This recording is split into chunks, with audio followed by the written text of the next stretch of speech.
hi everyone. Happy New Year to everyone out there. It is January 27th, 2025 while we're recording this. As always, I have Karlo Agustin from CrossCountry Mortgage with me, and we are here to give you sort of what our take is and forecast is for 2025. So top of mind for most people is our interest rates. So I would going to throw it over to Karlo, and we have a graph up here, and he's going to explain kind of what the forecast and the trend is of what he's seeing with interest rates and what's to come for 2025. Take it away, Karlo. Great. So thanks for that, Michael. So what I have on here is a graph of the 10-year Treasury over the last 6 months of the year. So what I'm trying to kind of explain today is not only just the forecast, but I'm sure you guys have heard of the Fed's meetings. They meet quarterly to decide to move interest rates higher or lower, and like what that really means, right? We only have a limited amount of time, so I'm really going to try and simplify things. But the bottom line is this: this is the 10-year Treasury. It is not the same as the interest rates that banks typically offer to the public, right? So this is not the same as mortgage interest rates. However, it does correlate to some extent, you know, what interest rates are doing on a day-to-day, on a week-to-week, month-to-month, so forth and so on. So as the 10-year Treasury rises, interest rates rise, okay? Now, the Fed has been cutting interest rates. They did so in September by 50 basis points. They did so again in November by another quarter basis point, and then again in December by another quarter point, right? But as you can see, interest rates are rising. Now why is that? Well, it's because of the expectation, right? The market likes to forecast and essentially bake in the expectation of the rate cuts, right? What matters more so is kind of the expectation behind it. Now in September, we knew that they were going to start cutting interest rates because the data supported that. And so the market kind of started to predict that in the weeks preceding it. But then we got some really funky inflation news, and the markets got scared off, and then interest rates began to rise. Okay. That same thing happened kind of in November. You know, they cut another quarter basis point, and the expectation was for them to do so. The projected the forecast for future rate cuts was held, so the expectation held here, and you can see interest rates started to come down. Something happened here. I think it had to do with kind of Chinese stimulus, and that freaked the markets out. So inflation started to come up, and then again in December, here's another quarter point rate cut by the Fed, yet still interest rates rose. So the reason for that is the most important, I think, going forward for our forecast for 2025. Here in December, the idea was that the Fed was going to cut interest rates by about 100 basis points in 2025. At this meeting, they said, oh, inflation is kind of behaving itself. We don't need to be as aggressive. So we're going to cut that projection not to 100 basis points or 4 rate cuts in 2025. They're only going to do 2. So the markets got freaked out. That was unexpected, and interest rates continued to rise. Okay, so this right here, this peak, Michael, is sort of at the same level that we saw in 2023. This is the high. We were testing kind of the high 7s, almost 8% on 30-year fixed rates. And since then, we've started to come lower.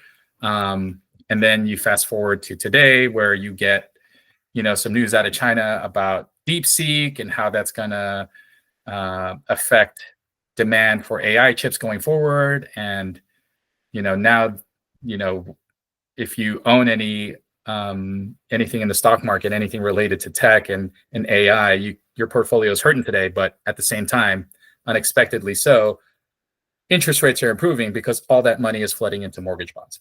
Okay, so it's considered a safe haven for disruptions like this. So even today, interest rates are even better. I would say that for 2025, the forecast is still for rates to improve. We want to see them normalize, quote unquote, normalize in that 6% range. We're kind of in that mid 6% level right now. It wasn't too long ago that we were in the high fives back in kind of that September timeframe. So, there's room for improvement. I think 2025 is going to be a good year for interest rates, and going into 2026, which will probably be an even better year, fingers crossed, which should only help in terms of the affordability of mortgage financing for your home buyers out there. Yeah, that's some welcome news. And some people's portfolios. Oversimplification, but I hope we don't have a lot of time. If anyone has any questions out there, and let me know. Yeah. But. So I think, so where do you see interest rates headed towards? I know we're still in January. There's new administration. Where do you see interest rates headed in 2025? Yeah, I see them improving. I see them probably coming down into that, we're in that 6% level right now, kind of that mid to high 6% level. It'll probably drop very soon into that low 6, maybe high 5% at some point this year. I don't know. I can't tell you exactly at what rate or what pace those improvements are going to come at, but we're certainly optimistic that the worst is behind us. All the data is supporting that inflation is under control. I think the Fed more so is worried about, being too aggressive and causing inflation to rise again. And so they're being very, very guarded in the way they manage the fiscal policy going forward. But yeah, I think there's still an idea that they're going to cut at least 50 basis points, right, this year. So they're going to get better. Just another time. Yeah, that leads into what I've been seeing out on the front lines in the end of December and early January, is that inventory isn't great right now, again, given it is winter. So, keep that in mind. But there are buyers out there who are, and there's, with the open houses that we've been doing and the listings that we've been seeing buyers out there. There's just not, it doesn't seem like anyone, or a lot of them, especially for the condo buyers, this is very different for single family homes, or for at least for condo buyers, there's not a real need to be writing offers at the moment. It's the converse is true though for single family homes. Single family homes cannot come on the market fast enough at the moment. We're seeing multiple offers on single family homes. Getting those numbers to where the sellers want them is kind of a piece of cake, as long as it's, a decently, if it's a single family home that's in good condition. The other thing that I'm expecting as well with interest rates hopefully heading downwards is that buyers who are in the market now should think about really getting off the bench and writing offers, because as rates start to go down, inventory, I expect, is supposed to climb for, in the early spring and throughout the summer, and then take a little bit of a dip late summer and then come back again in September, October. But at least for now, if there are buyers who are looking, I would say take advantage of the lack of competition at the moment, because come late spring, early summer, when there's more listings on the market with lower rates coming soon, we hope, I would say you're in for higher pricing. So if you can buy now, my advice would be to buy now.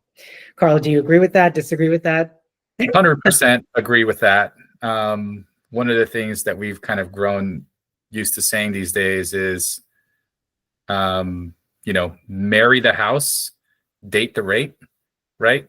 Which basically means if you fall in love with the place, go for it, right? And then we'll worry about the interest rate later, because that is something that we can fix when the timing is right. You can always refinance. The cost is not the same as when you buy your house. It's actually much, much less. And so, when that particular property comes along and, you absolutely have to have it and you're able to put your best foot forward, I would say go for it. Don't worry about the interest rate. We can fix that, save you some money later down the line when things do improve eventually. And again, they will. But that perfect house only comes around every so often, right? What are we running in terms of months of supply? I think we said maybe like 1.4 months of supply right now, which is really, really low, right? And as the demand continues to increase and supply is still limited, that, it's only going to get more competitive. So, So I think the general consensus is under 2 months of supply means that it's a competitive market.